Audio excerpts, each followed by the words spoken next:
Hello and welcome back to the channel HardReset.Info, and today I will show you how to manage your eBay security settings.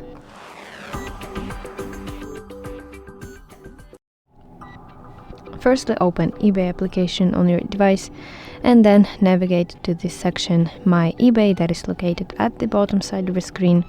Scroll down to the account section, and here we need to enter settings.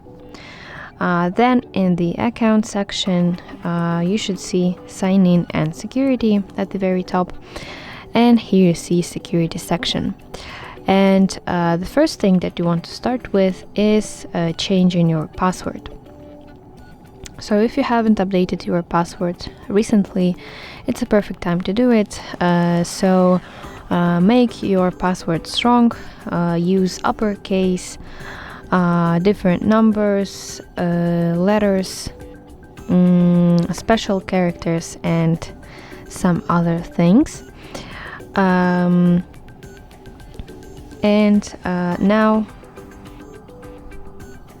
the next thing is two-step verification.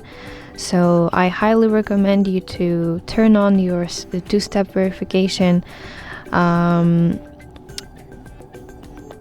because if someone tries to log into your account, they will need to use your phone to do that.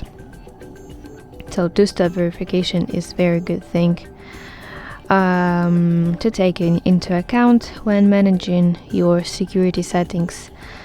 Sign in with your eBay application. You can also turn on this feature, sign in with your eBay application. So eBay will send you a notification to approve your sign-in. So this is also a very useful function. So that's basically how you can manage your security settings on eBay. I hope you find this video helpful, and if so, please leave a thumbs up and please consider subscribing to our channel. See you soon. Bye bye.